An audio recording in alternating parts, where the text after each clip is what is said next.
Welcome, everyone. Thank you so much for joining us today. I'm Debra Eckerling, creator of the DEB Method for Goal Setting Simplified, and author of your Goal Guide and 52 Secrets for Goal Setting and Goal Getting. Do I love goals? Yeah. Anyway, every week I bring together 3 guests to dive into the special topic because you can't reach your goals on your own. You need your peeps.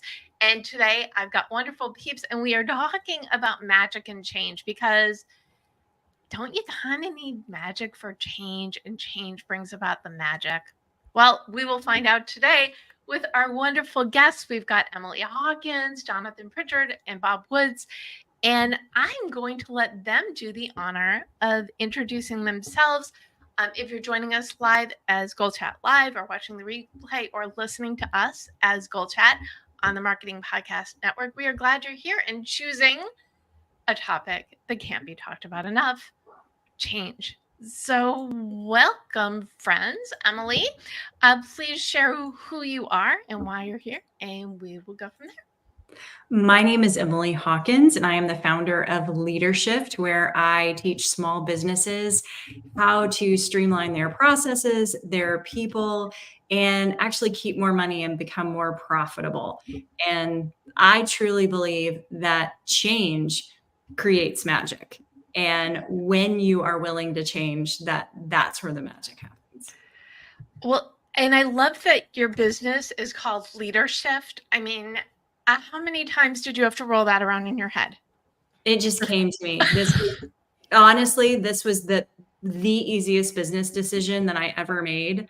I've made billions since then, but originally this was it. This was definitely it. It was my personal journey. So for sure. Amazing. Well, great to have you here.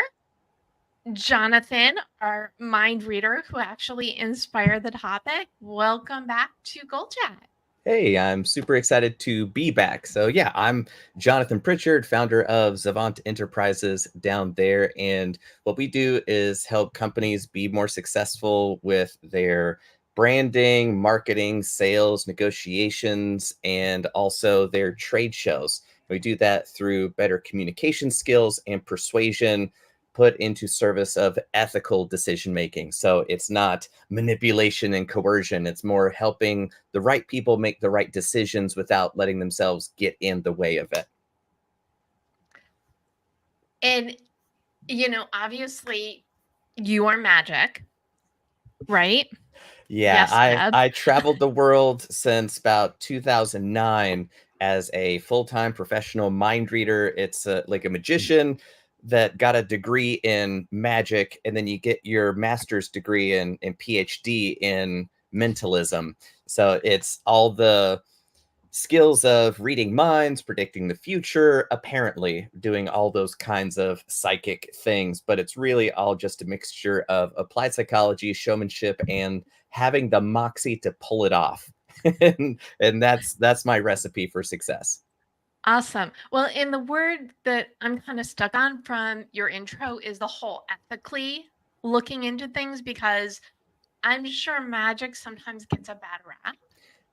Oh yeah, that could be a whole other conversation and a whole other book, because so many good people ignore how to be better at being good because some bad people can use these techniques for bad purposes.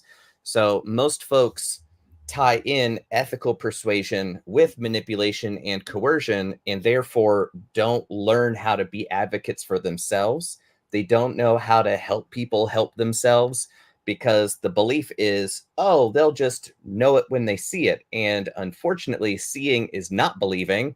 That's the secret of magic. So yeah, I desperately want to help better people be better at being the best them possible.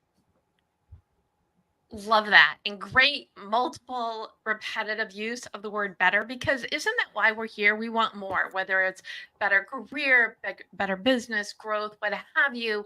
And why not share our magic with the world so everybody's lives can be more magical? There I go, repeating words. Okay. Bob, welcome. Thank you. Good to see you. Good to be seen. Good to be here as well. So please share who you are. We have had some of your merry band of awesome people at Social Sales Link before. And glad to have you on, because we just met at an event last month and we're like, how do we not know each other? Yeah, I know. That was pretty interesting. It's like we really should know each other, and now we do. So that's actually worked out well. So again, my name is Bob Woods. I'm CMO and partner at Social Sales Link.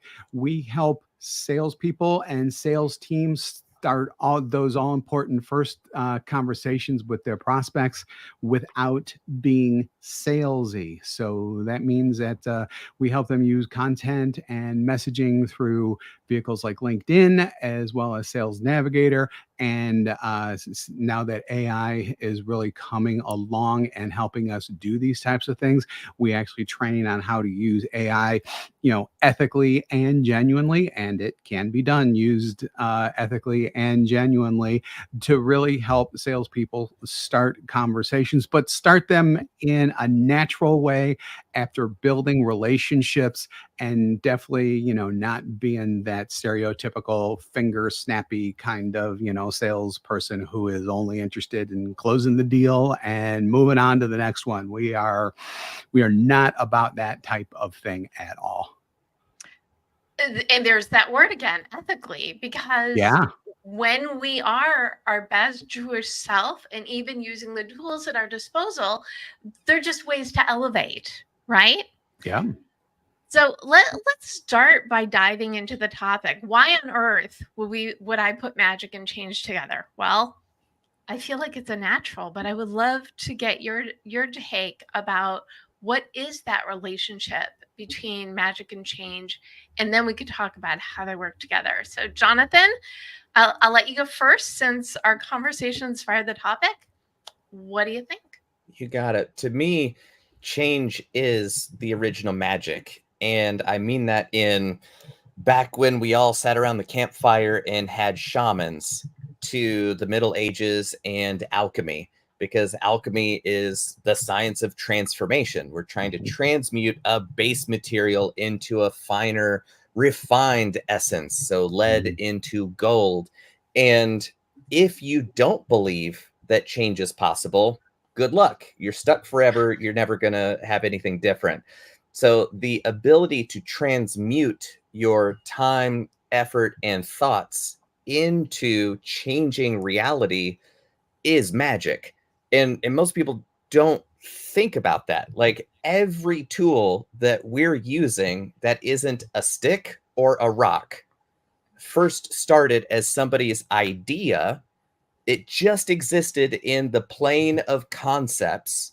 And then somebody put their effort into changing the nature of reality so that it was different forever forward. So that is the science of change. That's alchemy. That's magic. So most people don't believe in magic and wonder why they don't get anything different. So to me, that's why change is magic, and people who don't believe in magic don't see it for very good reason. Okay, well, we'll fix those non-believers later. In the meantime, Emily, what do you think is that relationship between magic and change? Well, actually, Jonathan was mentioning this before, where he was talking about being a magician, which, by the way, is fascinating. And you said something, I'm gonna misquote it here, about things you can't see.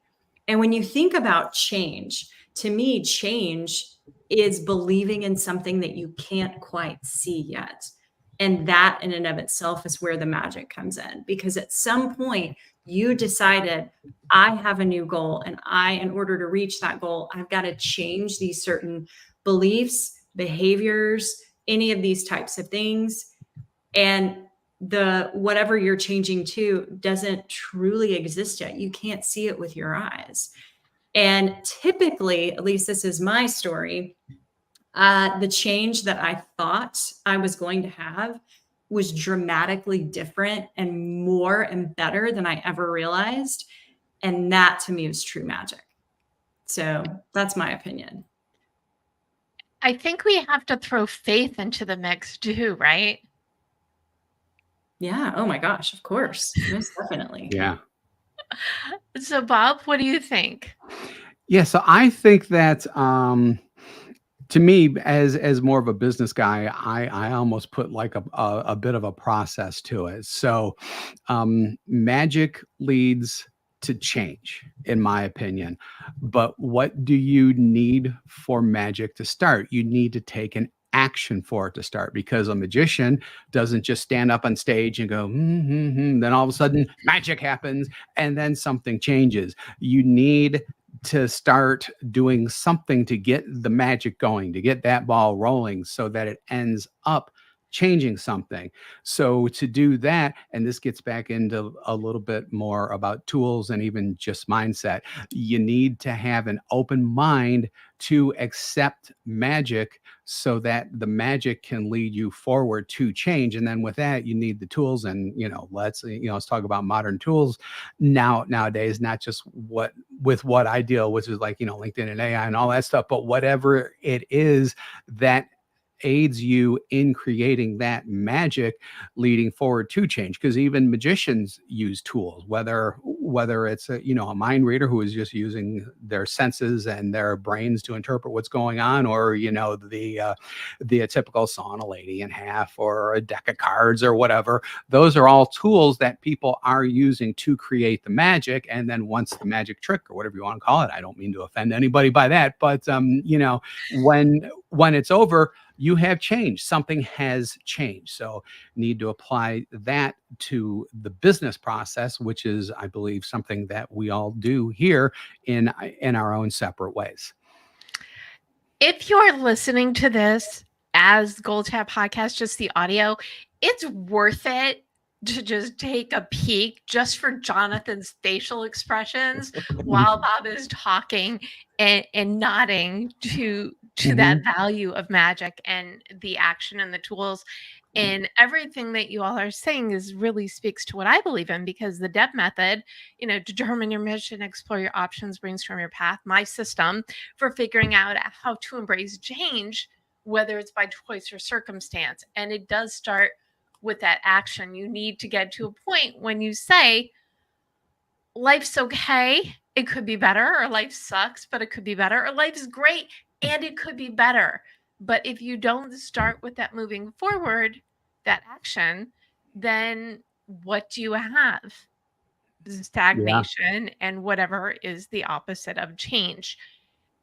And I think we know how they the relationship, but I would love to get all of your take on how they work together, or how you can encourage them rather to work together even better. So, Bob, how do we harness this power of magic and change so they work together? Yeah, so I think that it's not only getting them work together, because again, I'm viewing it as more of a process to where magic leads to change. Say that 3 times fast. But at the same time, change can lead back to magic. So it's almost like that proverbial circle of life, essentially, to where you start out with magic, you use the actions, you use the tools to get the change, but then when you get the change, you may determine that something else needs some magic to make a further change. So it's kind of linear, but it's kind of circular at the same time. So I think that that's how it really works together, is just put out another metaphorical type thing, because it seems like that's where I'm going right now, is like a wheel. Essentially, it just keeps going and keeps going. Magic, change, back to magic, change, back to magic, change. And yeah, I absolutely think that they not only work together, but they need to work together. Okay, so how do we make them work together? I think, yeah, I would love to chime in here, because I feel like we're talking about a 3-legged stool where we haven't talked about the third element. And to me, it's letting go. It's letting go of something, whether it's a preconceived notion. We were talking earlier about Bob was mentioning about letting go and opening yourself to new possibilities. Mhm. And I feel like if you're not letting go of preconceived notions, maybe past hurts, how many times have you heard people say, we've always done it this way? Or, oh, well, they tried that and it didn't work. Well, Right. yeah, but They that tried was it once and it didn't work. exactly. The market was different. The times were Mhm. different. So many things were different. And yet, we have to let go of those things. And in my mind, letting go is truly the catalyst to magic and change. Ooh. I would not push back necessarily, but I do think that letting go does need to be like an informed letting go at the same time. I mean, because you can't necessarily just discount everything that's happened before, but at the same time, you should actually embrace change and say, okay, we may need to change some things, but this one little thing is something that we need to bring forward because that was important. So we do need to remember that as we put that in that magic engine at the same time. So we're adding new things, but at the same time, this, whatever that little thing was, but this little thing, we definitely should bring this forward to inform our decisions as we do the magic that will lead to change. Yeah. Yeah. There's so much we could get into with this. For me, I see them as basically the same thing. And for the same reason, because people who don't know how magic works think it's impressive. For the magician, it's another day at the office. It's a Mhm. system. It's not a question if it's going to work or not. Like, oh, I sure hope my show's going to work when there are thousands of dollars on the line and my paycheck. It's a sure thing. It's only amazing to people who don't know how it works. So the folks who don't know how it works, they're going to say, oh, that's impossible. There's no way anybody could do this. Same thing with making change. People go, yeah, we tried it once, it didn't work. It's just like saying, I can't juggle, therefore nobody could juggle. Like, Mhm. I beg to differ. I can do this 3 times a day, every day of the week. Thank you very much. Mhm. So change and magic has a system, and it works exactly backwards from how most people think. So I think of it like this, where there are different kinds of magicians. There are some who want fast food magic, where you buy everything, you just buy a trick from somebody, and you've got Mhm. all the script and all the props and everything, and you do it exactly like it came in the box. Then there are kind of like IKEA magicians, where you buy some parts and you put them together yourself, and that's your ownership.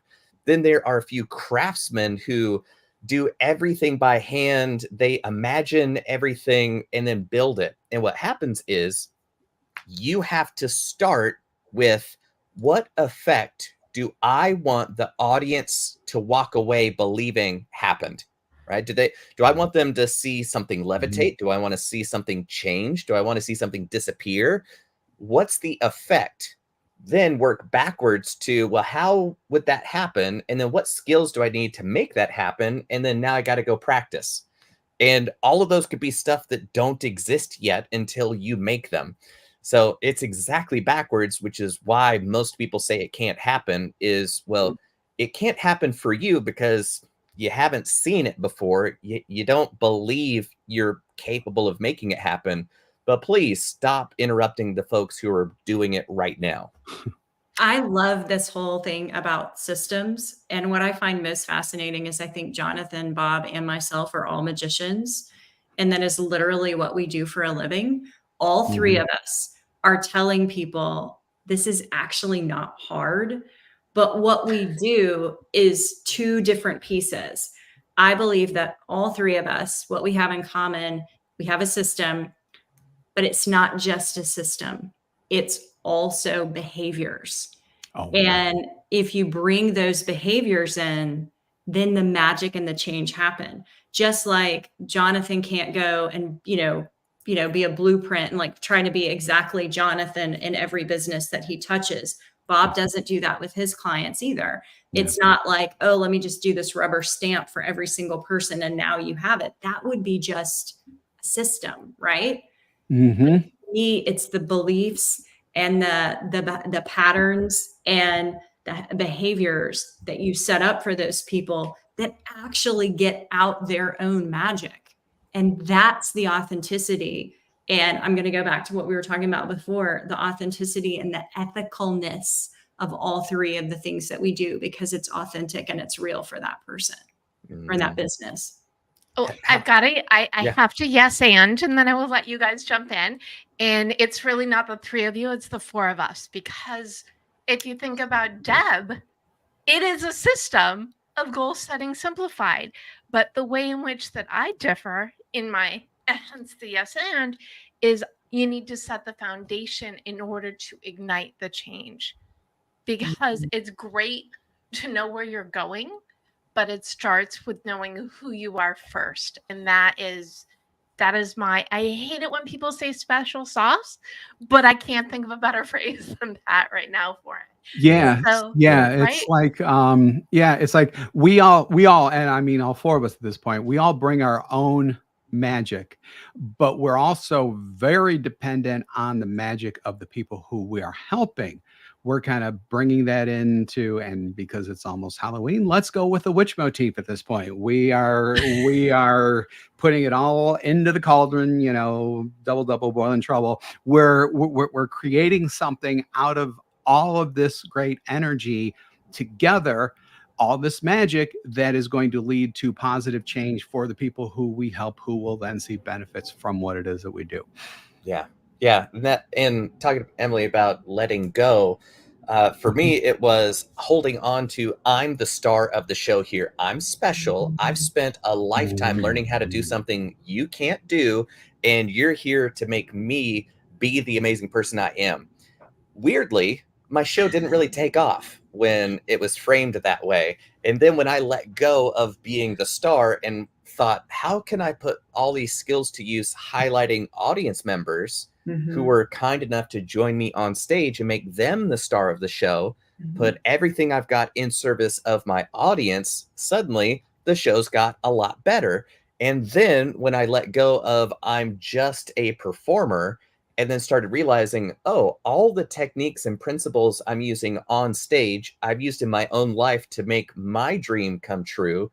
I bet these same principles could help businesses be more successful, which helps the CEO, every employee, their family, every client gets better service at a better price, all that stuff. I was like, so for me to help the world the most possible, I need to go help businesses do this, which sounds like the most boring thing possible, but it's way better than just being one thing or the other. So letting go of that and then putting my processes into a system that help folks. And I would love to know, like, just insider baseball behind the curtain as consultants. How often are you brought in to be the change maker, but really you're the sacrificial lamb because leadership isn't going to change their behavior at all? They have zero buy-in. They're not going to do anything different. And then you leave, nothing changes. And they're like, well, we tried everything. We brought in that high paid consultant. Oh, well. And then change doesn't happen because it's what is it? It's kind of like the light bulb going to therapy. Sure, it could change, but it has to want to change. Right. So, yeah. I love that. I started out working with middle managers in the corporate world, and what you just described is exactly what happened. And that's why I exclusively work with small business owners, because change starts at the top. And if you don't have buy-in there and you don't have actual change, because I work with the leader and we work on behaviors there first, and then we move down, because I was so saddened by how often what you were describing was happening. And I don't want any of us, especially Deb's amazing books, and I have your book on pre-order, by the way, the newest one. It sounds so cool. I don't want any of us to be a book on a shelf that no one reads, or a product that somebody purchases and goes through the motions, but their heart's not in it and they're not bought into it. And we haven't even talked about heart yet, but that's totally part of the magic, I feel like, as well. And well, first of all, thank you. And the book that I have coming out, 52 Secrets for Goal Setting and Goal Getting, it's It's 52, but actually there are 60. But these are things that have worked. It is basically this, but in a book. It's things that have worked for people in business, entertainment, tech, food, et cetera, because I think the inspiration is another piece of this. What is it? Boil, boil, toil, and trouble. Yeah. Witch's brew that we're putting together. You need all the ingredients, and maybe you need several ingredients, but maybe not everybody needs all the, some people don't like salt. Some people don't like to be up on stage.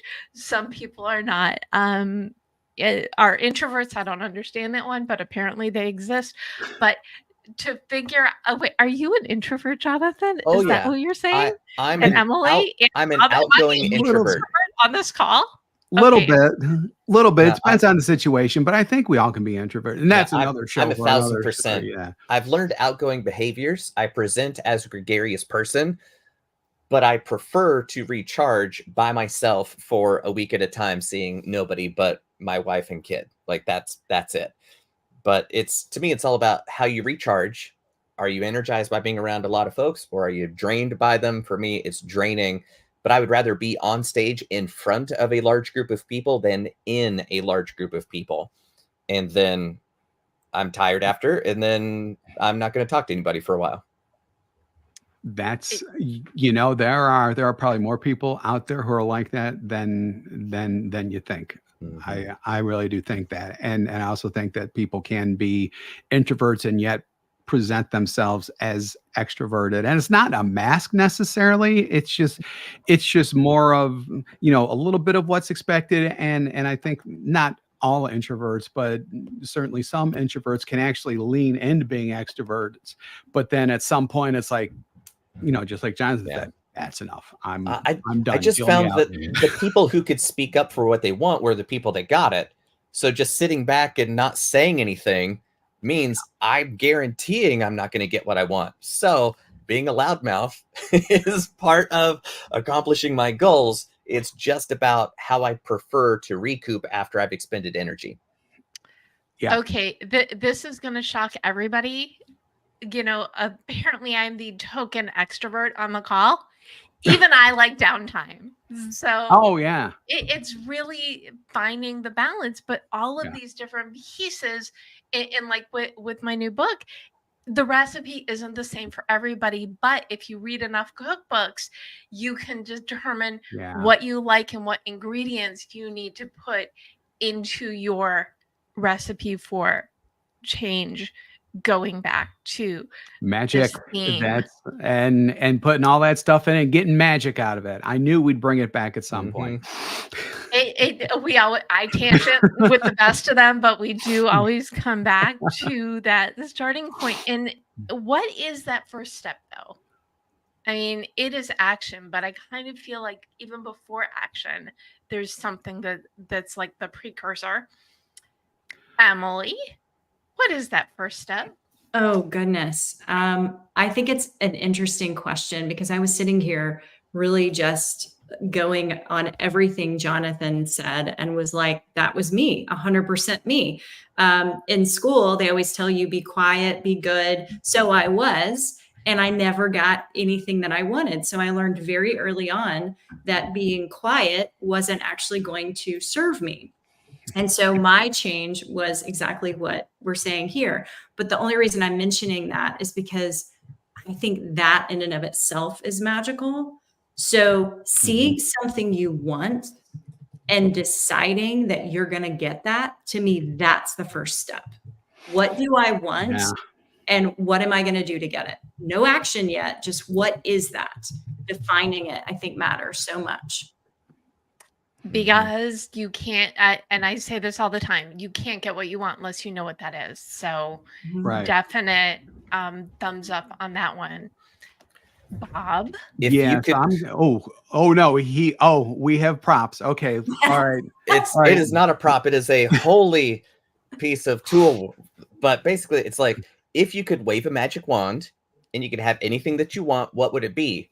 How many people would say, I can't even imagine. I don't even know. So most people have no clue what they want.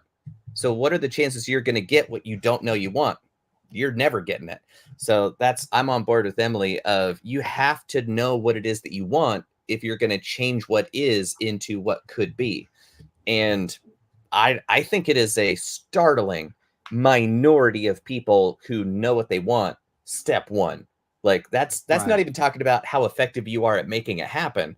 Just knowing what you want puts you in the top percentile of people on planet Earth. Yeah. Yeah, definitely. And I'm gonna to use a term that Deborah used that we use all the time at Social Sales. Like I'm gonna yes and all of that stuff, and just say that I do think that there needs not needs and understand that as I'm saying all this stuff, I know I'm not putting it the right way. So if someone wants to say, you know, we could put it a little better if we phrase it like that, I'm totally down for that. But there almost needs to be some type of, I was going to say pain, maybe spark is probably the better word for it. Some type of spark to get to what Emily was saying. I mean, because we all can think about, you know, okay, this needs to change, and yet not do a thing about it. I mean, there are things that I know that I need changing. I just don't do anything about it. There needs to be, and again, not pain, maybe spark. There needs to be something almost tangible that sparks something that leads to the change that you need to undergo. Like, and I'm going to put this out there. Not a lot of people know this, but I've lost like a ton of weight over the past couple of years. I'm down about 120 pounds now, and I'm almost there, but not quite. But thank you. But there just got to be a point, and for me it was actual physical pain, but still, you know, there was a spark where I was just like, okay, this has to change. What do I need to do to get it to change? And at that point, you start putting all of the magic in. You start gathering your tools. You start, you know, talking to your doctors and doing everything that I've done. And now, you know, the change and my change process is ongoing. And I do think that we should emphasize that change doesn't just happen like that. It is an ongoing process too. But, you know, it all starts with that spark. And that's when, you know, again, what I said before about the process, that's when that process kicks in. But then to complete that circle, as things were changing, I realized that other things needed changing too, to help me get to the goal, back to the magic, like that. And the wheel goes round and round. Mm-hmm. I actually love that you said pain, because I actually think that is probably the biggest motivator. I think that I can go and say, I'm just going to throw this out here. Let's just go ahead and say, I want to be on Oprah, right? Like, I want to be on Oprah. I want to be interviewed by Oprah.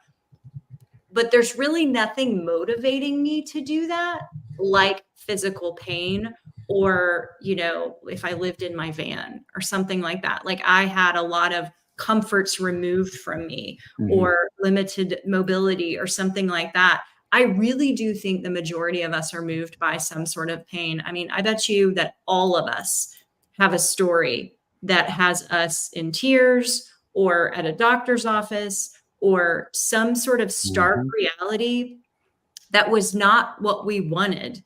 And because of that, we continue to stay motivated in creating the magic and the change that we have, that are all four of our businesses.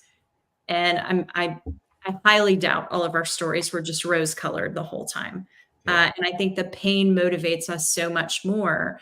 And I think as a society, we're scared to talk about that. And that's so funny to me, because that is an emotion that is just as valid as joy.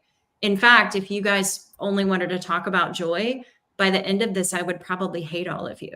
I know that sounds horrible, but like, it's just no, not, you're right. it's not real. Yeah, right. Here's where I'm coming from with that, which is amoebas, a single-celled organism, are usually smarter than most people I've met, because an amoeba moves away from pain and towards pleasure. Okay? You put sulfuric acid in its petri dish, it's going to move away. But people move away from what they think is painful and towards what they think is going to be pleasurable. which is why you don't work out. Oh, it's going to hurt. You're like, it's going to be worse if you don't, right?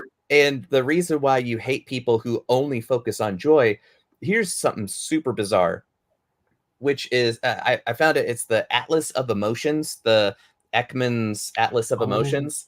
And if you haven't ever seen that, please go look at it. And its basic idea is that there are 5 core emotions of varying amplitudes, right? So only 5 kinds of, from a little bit to a lot. And it's like anger, fear, disgust, sadness, and enjoyment. Now, did you notice anything about the distribution there? Yeah. It's 4 aversion experiences and 1 attraction. So we're 4 times as likely to focus on the negative as we are the positive. So if there is no negative impetus, then you're less likely to pursue the positive either. Okay, residential cheerleader as well as residential extrovert here. And I like and appreciate everything that you all are saying.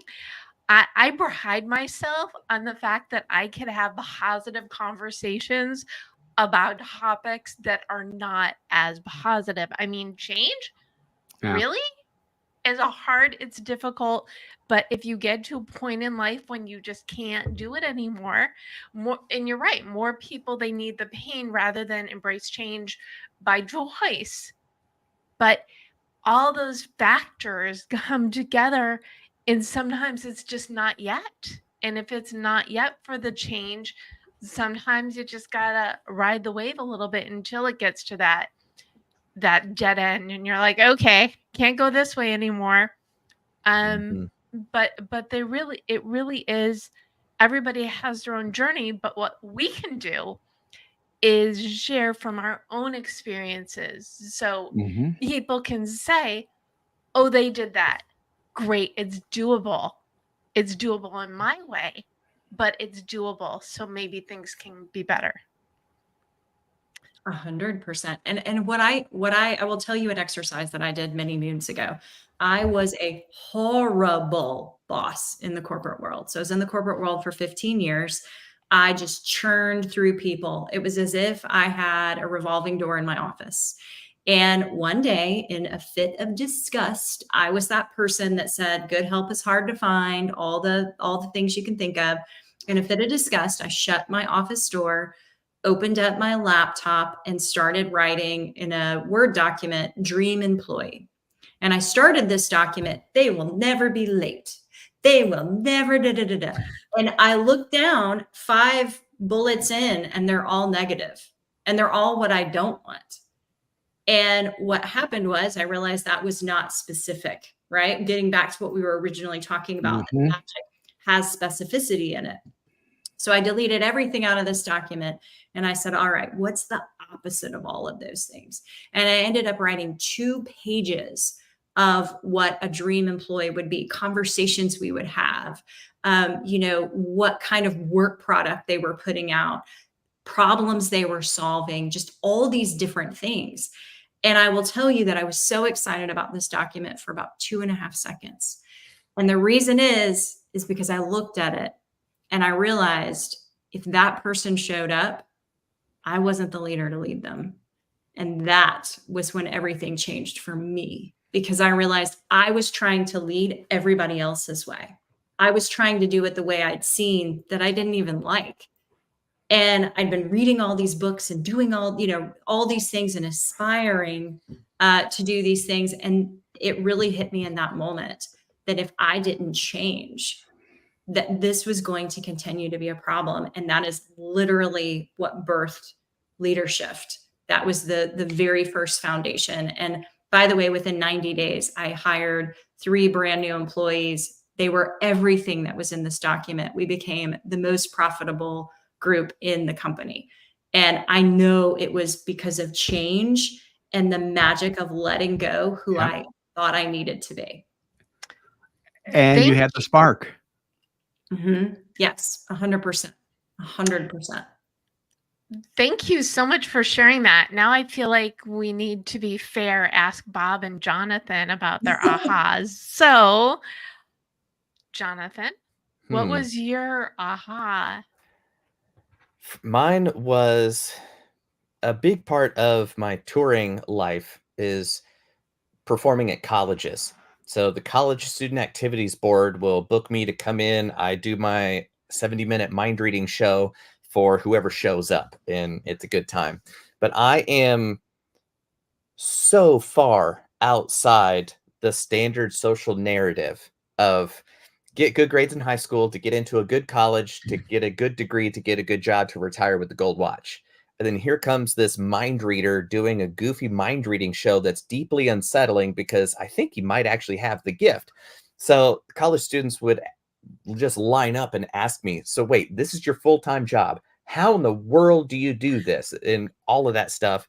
And then I just explain how I do it. And then a couple years later, I start getting emails from folks being like, hey, I don't know if you remember me or not, but you took time to explain this when you came to my school. And here's all the changes I made. And I've never looked back.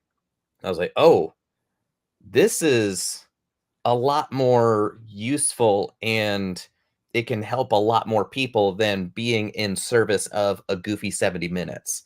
So there's a lot more here that I'm working with. These tools can be a lot more than a simple distraction. They can be a way to facilitate accomplishing the impossible. I love that it took other people to give you your light bulb saying, I am more Yeah. than this. Yeah, because And I grew up in a trailer in like a dirt road development, like in the mountains, North Carolina. And my dad worked factories my whole life. Like I didn't come from a long line of professional performers. And even in the performing world, to do it at a professional level is near zero chances of actually making it work. So yeah, it did take other people reflecting that for me to see, oh, I've done that for myself. Not everybody thinks this way. Oh, okay. I got to get this out into the world as much as I can, which is another letting go because a magician never reveals his secrets. And here I am sharing everything. Here's everything about mindset. Here are all the systems. Here's how your mind works. Here's how to, I'm giving away the whole farm, and it's way better this way. awesome. Okay, Bob, I did not forget about you. What was your light bulb? Yeah. So, I mean, just because, I mean, I've got a couple main focuses in my life right now, but the one that's going to keep me, going is going to be the house. So I hope you don't mind, but I'm going to go back to that just because, Please.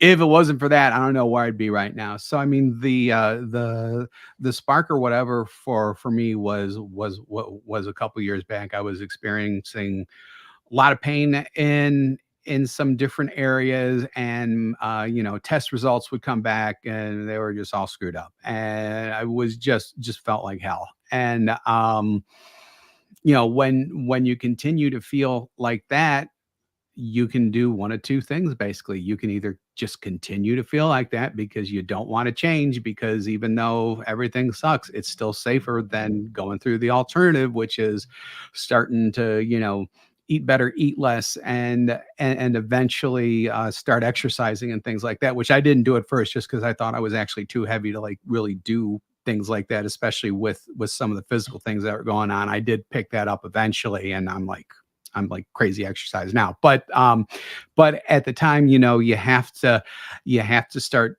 putting everything into that magic to really get the change going. And when you get the change going, once again, you go back, and that wheel keeps going. And unlike business, where sometimes you have fits and starts and things like that, you do have fits and starts when it comes to getting more healthy, especially when it comes to a weight and things like that. But you can physically see it, and you could physically feel it. So I do think that motivates more to want somebody to continue to do that change, as opposed to business, where you may be seeing it, in like balance sheets, or hopefully in your wallet and things like that, and all that stuff's good. But when you're like feeling it, I think that's a huge motivator. and a huge way to keep that spark going for you.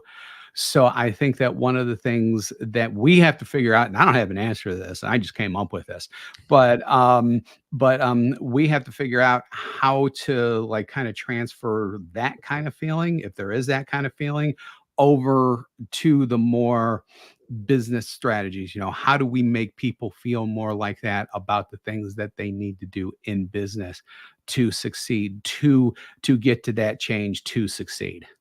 Like I said, I don't have the answer to that necessarily. So it's definitely something to consider at least. It's important, and the common theme I think that everybody is saying is you got to choose yourself. You have to Yeah. start with looking at yourself in your life and going back to, I believe Emily started us on this tangent back. Something I say all the time, you can't get what you want unless you know what that is. But even before that, you have to want, and you have to say it might take time, it will take energy, it will take time, it will take energy, but you're in this with yourself for the long haul. And you're right, a lot of times it's easier to stick with what you know. But isn't it better when you could share what you know, what you learned along the way, and uplift others? Yes. 100%. Now, before we go into goals, I have to ask this question because I am probably the least patient person on the planet. Things are never on our own timeline, but is there something you can do to accelerate change? Jonathan, can we wave the magic wand? Yeah, and it's called doing less. Because another another thing that I've done when I was living in Chicago, I ran a meetup group for Wing Chun Kung Fu. So I loved sharing my passion for Kung Fu and teaching people how to do Kung Fu. And the amount of extra stuff people do will blow your mind. So you go, just stand here and do this one thing. And then they're doing all sorts of stuff. You're like, okay, that was a lot of extra, all sorts of stuff. Do this one thing. And they're like, I got it, boss. Here we go. And they're just all over the place. So most of the time, it's not adding something extra to the mix. It's letting go of any and all stuff that's not serving you in the direction you're going. And you'd be surprised at how much stuff you're doing that's just movement and not change. That's awesome. And not a lot of people know this, but I practiced Aikido for 8 years. And the martial art of Aikido is basically you let someone attack you and you step out of the way and they fall down. Yep. And it's exactly that. You keep your energy focused on the things that matter, and the things that don't matter, allow it to kerplunk. I know I explained that poorly, but we all get that idea. Mm-hmm. Bob, what do you think? Yeah, so I'm going to talk about something specific here to kind of get to a more general point. But one of the things that we teach when it comes to the sales process is to slow down your outreach to speed up your outcome. Ooh. So what that means is, don't necessarily send stuff out to like 100 or 1,000 people or whatever. Concentrate and also when you are doing this, you're concentrating on building relationships more than you are just getting people in the pipeline and everything else and bringing them in, because when you do that, you're able to build better relationships with people. And then with that comes the whole know, like, and trust thing that we like to promote when we're specifically talking about sales. So I do think that what Jonathan said about just slowing down and concentrating more is actually very important. I guess I just want to kind of demonstrate how that works in more of a sales environment more than anything else. But I mean, accelerating change can happen, again, if you slow down and you concentrate on doing the right things. Work smart, I believe, is the other. That's another one. Yeah, that's another one. Absolutely.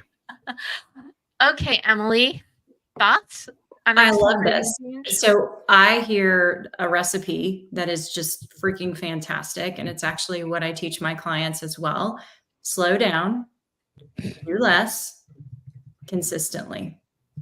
So consistency is what people miss, because back to what Jonathan is saying, or even what Bob is saying, you're trying to talk to everyone. Well, if you're talking to everyone, you're talking to no one, right?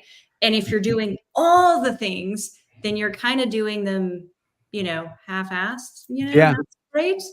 And so if you you slow down, you pick the right one thing and you do it consistently, that'll accelerate anything. And honestly, that's pretty freaking magical, because we just picked one thing and we just did it consistently over and over again.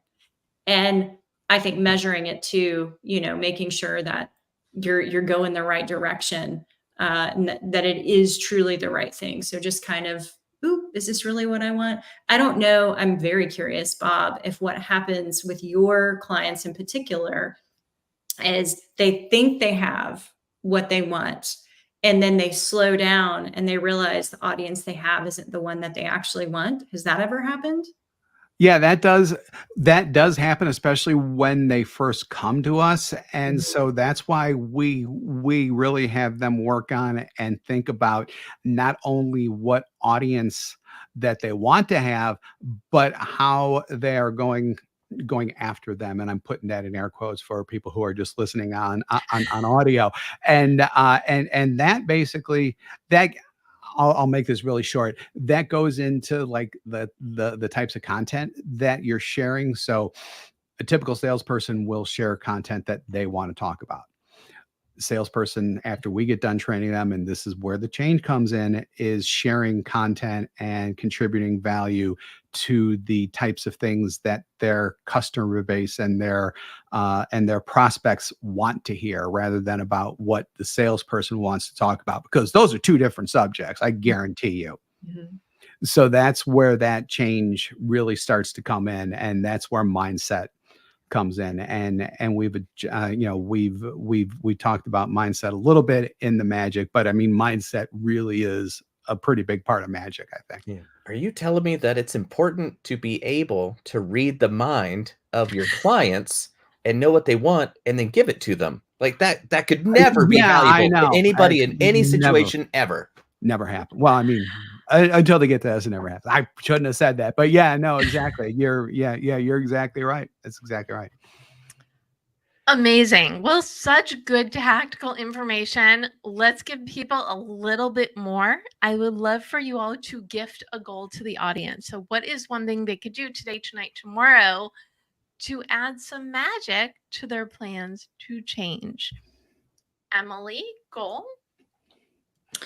I would love for you to write down everything you want, because I feel like if you don't know what you want, that it's really hard to get. So I really believe that going back and answering yourself, and I love that Bob was talking about AI. I'm going to throw out AI here. Get AI to do this. You can do this with any of them, Claude, ChatGPT, any of this.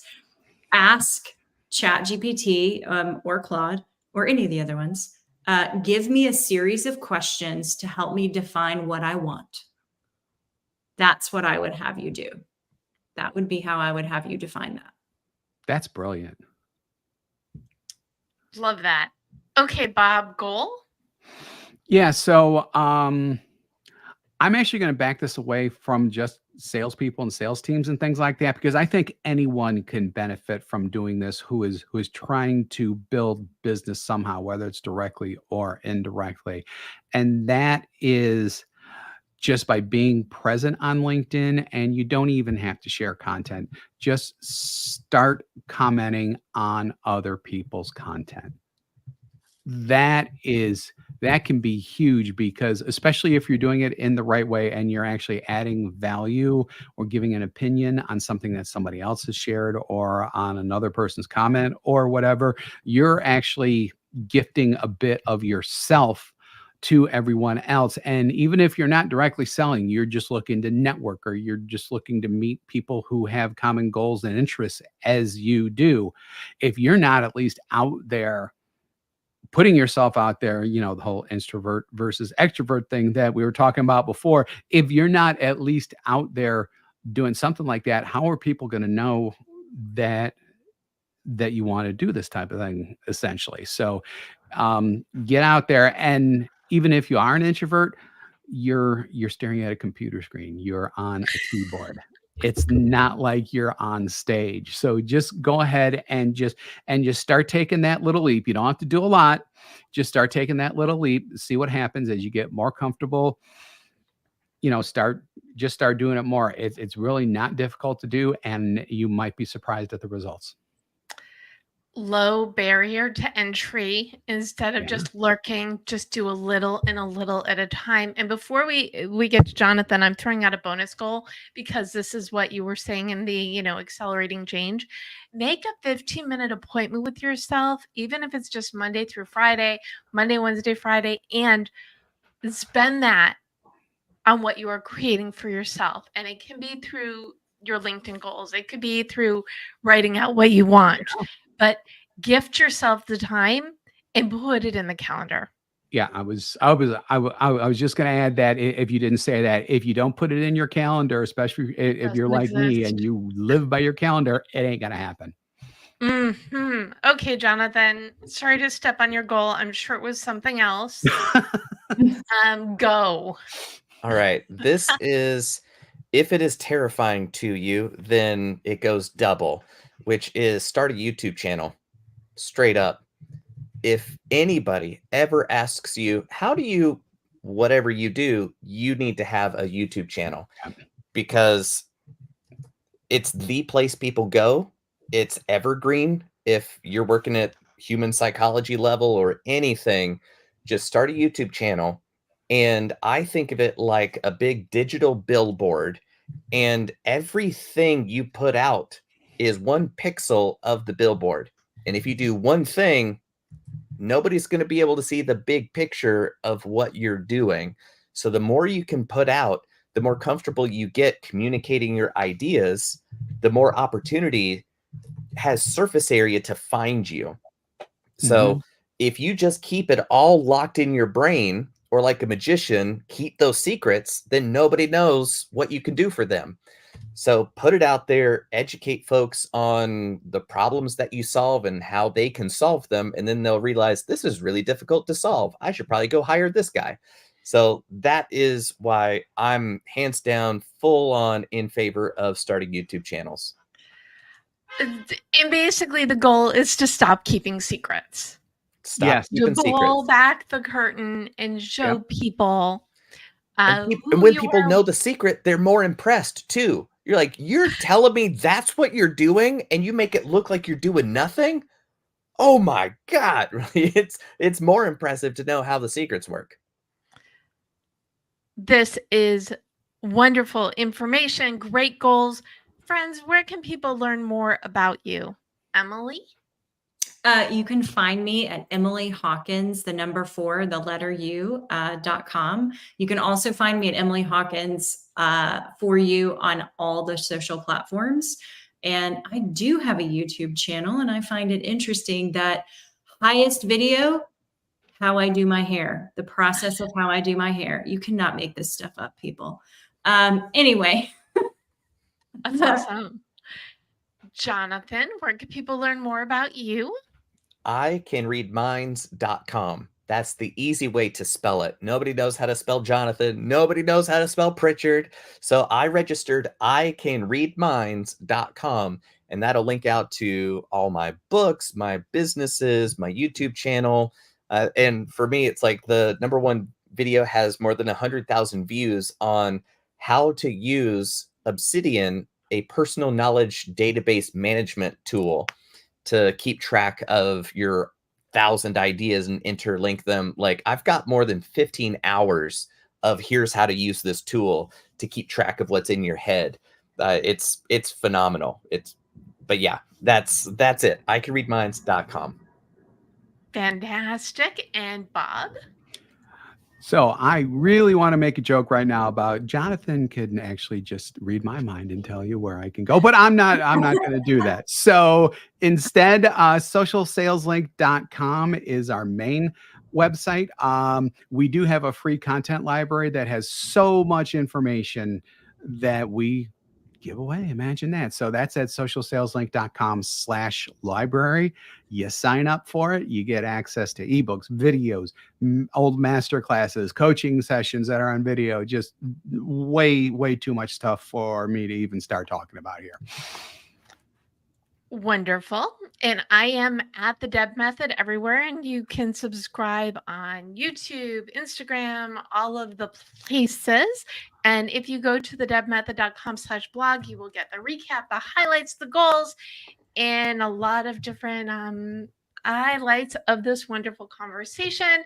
And if you need a little nudge or a big nudge toward your goals, you can learn more about how I can help you at thedebmethod.com, or grab a copy of your goal guide, a roadmap for setting, planning, and achieving your goals, and or pre-order 52 secrets for goal setting and goal getting, which will be out in January. Let me see what else. I am live. GoalChat is live every Monday at 4 p.m. Pacific, and you can also subscribe to GoalChat, which is on the Marketing Podcast Network, on iTunes and or your favorite place to listen to your podcast. Yeah, I think that's my entire commercial. You all, this has been wonderful, but let's leave people with just a final tip of advice, because I hate ending on a commercial. Emily, final thought? Let go to let in. I just really think you got to let go to let in that new big thing that's going to be the magic that's going to change everything for you. Great. And Bob?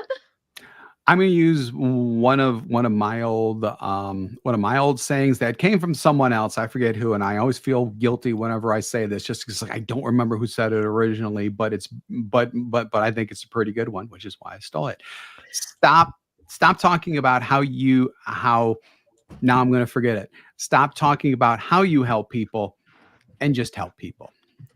I think you got that from Bryn, because I remember she said that the last time I had a conversation with her. Or did you both steal it from the same person? Yeah, we interchange a lot of stuff. I mean, sometimes it's like, yeah, I think Bryn said that, but did I say that, or did she say that? And we can never remember because our minds are old. So, well, the other thing that I will do, and I love that, and I do hear those words. Now I'm going to hear it in both of your voices. I will put the recap from our last LinkedIn Love Fest, which I had Bryn and Stan and Yvonne.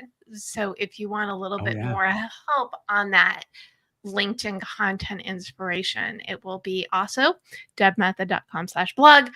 Jonathan, final thought to you. Well, the grenade I would like to roll into the room on my way out is that not all change is an improvement. Better is always different. Different is rarely better. So go be better, and that's the change I want you to see in the world. Okay, now you need to repeat that slowly, because I love it. Oh, I just make stuff up off the top of my head. Okay, not all change is an improvement. Right? Better is always different. Different isn't always better. It's rarely better. Rarely, yeah. Let's change it up. Well, is this going to be better? I don't know. It's different. Right. So if you're looking to change, look at it in the change is better lens.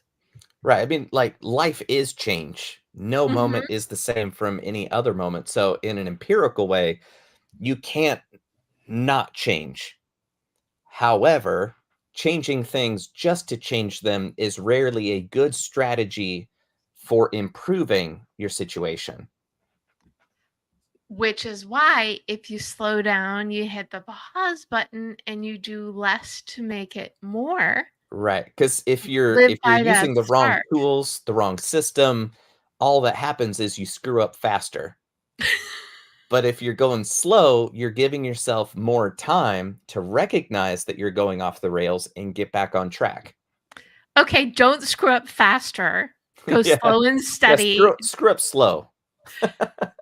I would say experiment. I'm going to throw the word experiment in there. Don't just throw out the idea and change all at once. I think you've got to do the Toyota Kata method. I'm just throwing out my dorkiness with this, but it's all about experimentation before you just roll out this big change. So, Mhm.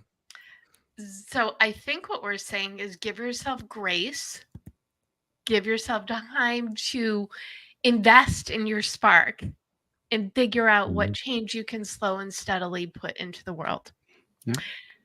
Thank you again, Emily Hawkins, Jonathan Pritchard, and Bob Woods for joining me. Thank you for tuning into GoalChat, whether you're watching us live, the replay, or listening to us.